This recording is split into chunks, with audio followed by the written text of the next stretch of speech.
I know you don't think I can do it, but I can. Hey everybody, welcome to another corner conversation on the book of Genesis. Today we move down to the end, the last family in Genesis, and Joseph appears in the story. Yeah, Genesis is like just this telling of trying to communicate where this people group came from. Yeah, Their shared history. there's a split between the first stories: creation, the fall, Cain and Abel, Noah, Tower of Babel, then Abraham. There's these epic micro stories. I don't know, the explanation stories, and then all of a sudden, Abraham in the covenant appears in the story, which is this. It's like, where does Israel come from? Well, we now in the end of Genesis, all of a sudden, Jacob is given a new name. Yeah, Your name is Israel. And I love this because we've talked about this a bunch in our preparation, is that I think without any background, you would say, Israel, was that named after a person? Oh, it was? Oh, that person must have been amazing. And so this is probably, maybe we could type one, but in a revisionist culture of history, it's crazy that this is, because Jacob had some issues, and he's the namesake for these 12 tribes. But again, the part of the beauty thing to really just celebrating this is that in their imperfection, God still worked. I think it's like in the beginning of Genesis, they talk about like right after Adam and Eve eat the fruit. And then there's kind of that moment of God saying what your future looks like. I don't remember exactly how the verse goes, but it talks about how there will be a seed that steps on the serpent's head, like seed of the woman stepping on the serpent's head. So there's this waiting for somebody to come that's going to be that person that steps on the serpent's head. And like every story, you think this has got to be the one. Yep. And every time it just keeps getting worse and worse and more imperfect and more broken. And it's not this, like you said, like this is what Israel's named after, but it's not based on anything wonderful and perfect. Yeah, even in the fast forward of Joseph, while this is a story of provision in the midst of horror. Exodus kicks off with, and Joseph was forgotten. Yeah, so we're looking for the hero, and so we're looking for the Messiah. Who it just isn't being found. But the thing that is really, really, again, I think is, in order to understand who Jesus is, to build this narrative of God is incredibly gracious. And that is not contingent on people's deserving or their perfection. But the story isn't complete without there being a Messiah. It's like there's this continual theme of this people group or these people. It happens in the micro story, and it communicates the macro of who they are, but that with God's help they can overcome. Yeah. And so it's like, I think that's part of the reason that the imperfections of these people is continually shared, is to remind the future generations that it's not completely reliant on you, that even in the imperfection, even in the messed up moments with God, we can overcome. And that's communicated through Genesis. We see it retold as like a macro story in Exodus of the whole people group. There's wilderness, there's the battles that you see in the Old Testament, and then that theme continues to move over into the New Testament as more micro person stories with interactions with Jesus. Yeah. It's this story of like, hey, life's messed up, things aren't always going to go well, there's going to be struggle, but with God, you can overcome. I think over and over again we've said that these are not the heroes, and like when I've read it in the past, I've thought, oh, they're the heroes, right? Like even like in the children's church version, like you look at these stories and like they're the fathers of our faith and they must be heroes, but they're not heroic. I mean, heroic things happen, I guess, but they're not the heroes. It is really keeps pointing to what God does in the mess. Yeah, it's some of it maybe could misconstrued or taken as semantic, but you could say, you should be like David. There are some moments where David does some things that are in God's character and are as God would. And the same thing you go to, you say you should try to be like Paul. There are moments where Paul is Christ-like, but it's the thing to emulate is Christ, not these people. Mm-hmm. Because again, you can it's one step idolize a person. Maybe it's a part of the whole revisionist culture thing. Was that you idolize a person, mm-hmm. Then you say everything that person did is without fault. Yeah, it gets really confusing. Yep. And so in these narratives, really quickly, Abraham is pretty. He makes some mistakes. He makes some family mistakes, and you just go down the line, and now Joseph is in his family dynamic. We're going to talk a little bit about that. Please put that on the screen. That again, this family with 13 kids. There's 4 moms and a favorite mom and a favorite child, mm-hmm. and the impact of not being one of the favorites is not great. And Joseph is his family, his brothers want to kill him, and very rarely, I think this is. I mean, it's a complex statement, but I think very rarely would a group of people want to kill somebody without some reason. Mm-hmm. And so there was a lot of pain that was going into this moment where Joseph going to check up on his brothers, that his brothers would conspire together to go, let's be done with him. Yeah. Is that gross? I was just reading that part and I was like, his dad had to have just been kind of dumb in that moment. Either because he had tattled on his brothers earlier, he brought back a bad report on what they were doing, and he either was sending him out to, make sure they were working, catch him again, or he had just given them he had just interpreted these dreams as that he had where he is basically ruling or reigning over his entire family, and so they were angry about that. So he was either go hang out with your brothers. Maybe we could smooth some things over. Or he was like, go check on your brothers and make sure they were working hard. And either way, I feel like it's a great parent move. Yeah. When not any of our kids. No, never. But when your kids are driving you crazy and you just go outside and play. Yeah. Go outside. Go outside and find your brothers. I love you so much. Go outside. Yes. You don't come in. Yeah. Don't come in. Do not. But again, it's very easy to just have a degree of familiarity of the story to where you forget that, when Joseph is down in the bottom of a dry well, and his brothers are preparing to kill him, and then they say, ooh, actually, you know what? We can be done with him, make some money, make a few bucks, and crush Dad's favorite, and maybe Dad a little bit all at the same time, and then to just neglect that. Then, for the balance of Joseph's life, then he is an outsider, a splayed, marginalized. Yep. Imprisoned. Yeah. Lying about. Yeah. All these things, and trial.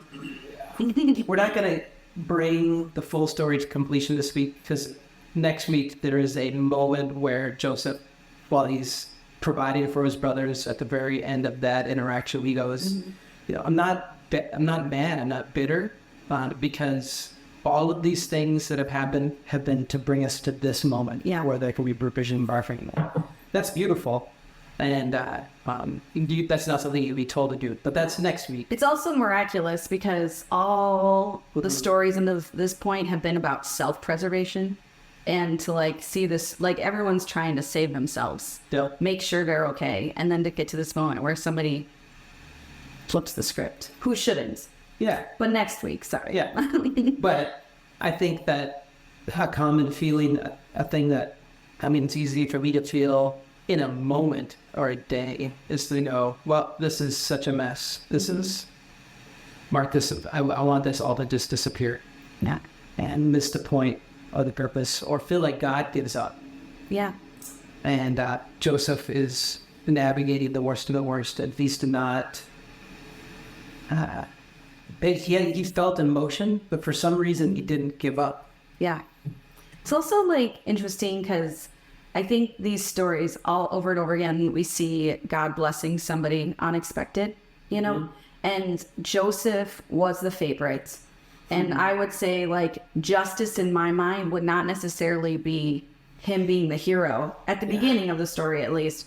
But then he goes through all these moments of being in exile and being, you know, just mistreated and see his property owned, all of that. And then he's the hero. But I don't know, it flips. It just, the script keeps flipping. I feel like we can look at Genesis and go, oh, Jesus or God's going to pick that one to be the next person to carry on the story. But it just keeps turning.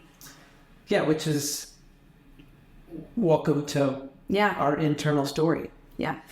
But I love it though, because there isn't this, it's, you know, like it's easy for me to go, this is who should carry it on. You know, this is the one that I think should be the next hero in the story, the next person in the line of Israelites and Hebrews that we read stories about. But it never is exactly what you expect it to be. And then to bring that to ourselves. Mm-hmm. You know, I'm supposed to, I'll be the hero. Mm-hmm. Wait, I'm the marginalized, I'm the nobody, I'm forgotten. Yeah. And then what does that, you know, like we were saying, those questions, what does that do to us when we go, I'm the one that's forgotten? You know, like if you sit in that moment instead of however Joseph was able to get to the other side. So we're going to ask the question, and I think it's, you know, I can't wait to hear what you guys say. Rich, what does it tell us about God that, you know, he doesn't give up, his plan isn't over, the brokenness of family, the brokenness of relationship, being marginalized, all that stuff that God doesn't give up, he persists in the midst of that. You know, again, it's not to say that Joseph is the hero, but this does tell us something about God. What does it tell us? I mean, I think it is further clarifying what Genesis showed us, or you know, we were in Genesis, what Genesis 1 showed us, which is God makes good stuff, and he would not want to have a relationship with crap, essentially. So God made humanity in his image as good things, and then humanity gets to be dum-dums a little bit. So what this or gets to him is, so what this shows us is we're watching all of this happen and watching people do dumb stuff, and then we see God's goodness through using the humanity that so Joseph enjoys his favoritism a little bit, gets thrown in a pit. So is there wrongs on both sides? Yeah, probably. And then he gets up and he just continues. You continually see the good and the bad throughout the whole thing. But the whole reason is because God is God is following a script that we don't see. God is that hero. So it's just really interesting to look at his character and his goodness and the things that he made for his good purpose.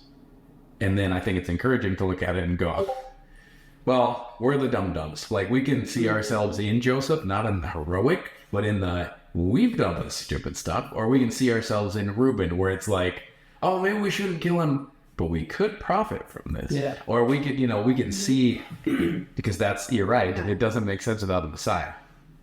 But now we have that. We're on the other side. Yeah.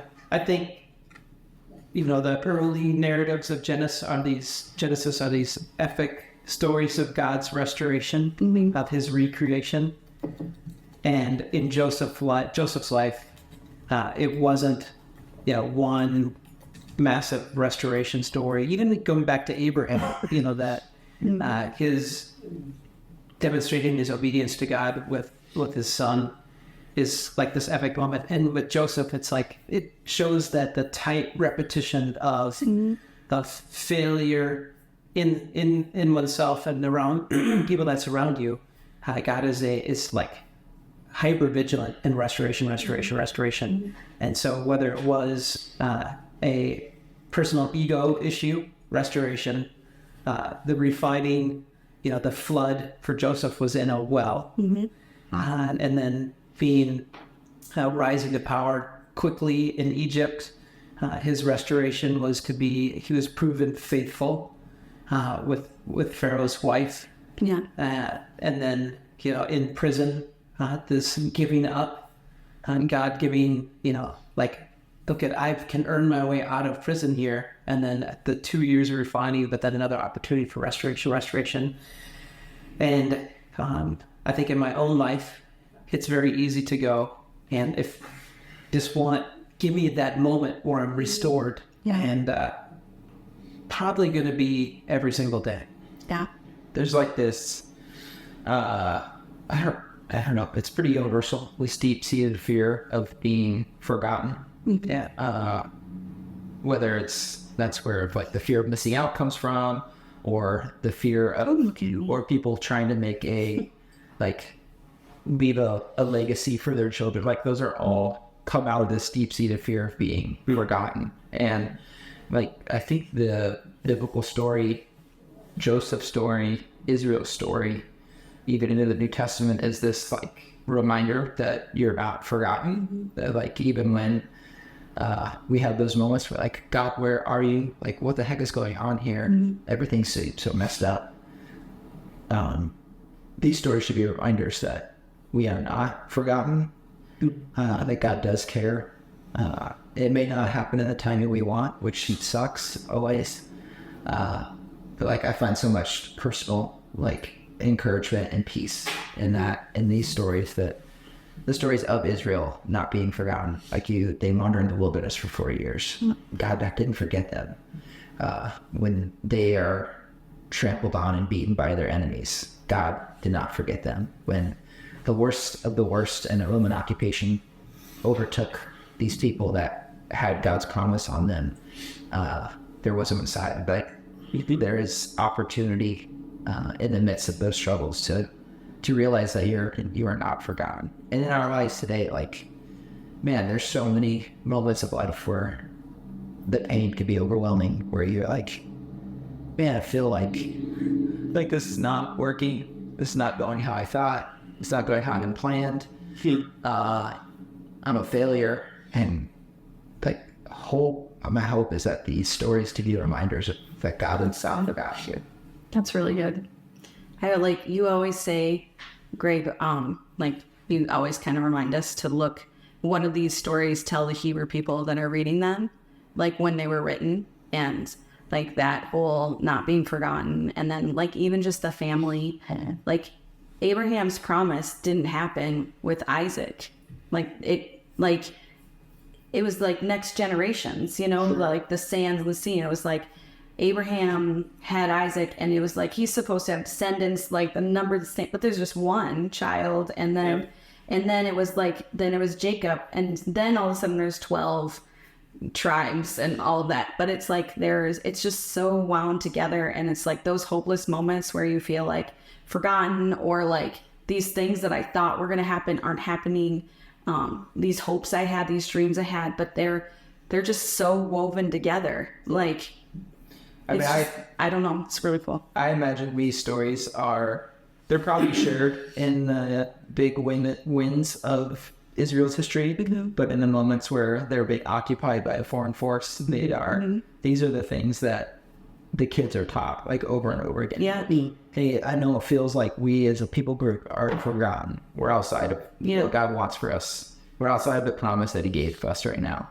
Yep. But remember these stories. Remember Joseph. Remember Exodus. Remember all these stories. And it also communicates the reality of the human heart of I love the wandering the wilderness. They get out of slavery, they cross the Red Sea, and then half the people are we should just go back. Yeah, I think that's instantly. That's such a thing that's within us, is as soon as something gets hard, we go, maybe this wasn't. Yeah, I don't know. I feel I've had times, I can't think of one, but times in life where you make a big decision, big choice, you do something, and you're just maybe this was maybe this wasn't what I was supposed to do, and how quickly it can feel like, even when you're in the right place, that you're not in the right place. Yeah. But I feel that. I mean, to pull that into like life is that it's very easy to have the right words. I think in church or Christian culture, you can go, know what you're supposed to feel, know what you're supposed to think. I'm supposed to have hope in this moment. I'm supposed to have peace in this moment. And it's really where we're going to end this week, is that we're not coming to a place in Joseph's life where there's clean resolve. He's just, sure, he does get out of prison, he interprets some dreams, but there has to be this like PTSD hanging in his life, is that as soon as things look good, that's when the horrors start to begin. And how do you go from knowing what you're supposed to feel, how you're supposed to respond, what your faith is supposed to do, to actually having those things? There's not, I think, that's not an answer. It's the peace of God is not, it's not something you just feel. It's something that is practiced. It's something that's chosen. And unfortunately, the only way to practice it is to be in moments where it feels in the middle. Yeah. I do appreciate, because I think like we all have a lot of supposed to's, but I do really appreciate like having these moments where I can go, okay, like things are really tough, so let's go and like find something hopeful to read about or to think about, or to, like, it's not necessarily a supposed to, but like, you know, when can I go to scripture and say, all right, if I can like find myself in this story, where can I see how God is moving in their lives and have hope for how he's moving in my life? Even though the story's not, I don't know. It's just a way to, I don't know. I feel like there's got to be opportunities for me to go, I don't feel very hopeful. I don't know how to feel hopeful. I know I'm supposed to feel all these things, but where can I find some hope? Yeah. And it is, we do have responsibility, apparently, but again, that God's hope and joy, these narratives aren't of all of these perfect people. It's of the worst people in the worst moments. And so God's faithfulness either is or isn't. And the beauty of this narrative, Joseph narrative, is that things going perfectly is not determine whether God is faithful or not. No. Yeah, that's good. What you got for us, Rich? Bring it together. I mean, it's what Greg's had. Is in the hard times, the Hebrew people would probably tell the story of some of the good stuff. And now we can, on the other side, we can look at God's character, because the God of the Old Testament and the God of the New Testament are the same God, the God of now and God of then. So we can see his goodness and we can see his faithfulness in those times and translate it to today. So when we hear, well, God is faithful and God is good and God is patient and all these things, we can see his track record and trust it. Good. Recap. See you next week for probably the last week of Genesis. Oh my goodness. That's the plan. 1 or 2 weeks left. Probably just one, but We just won. we'll find out next week.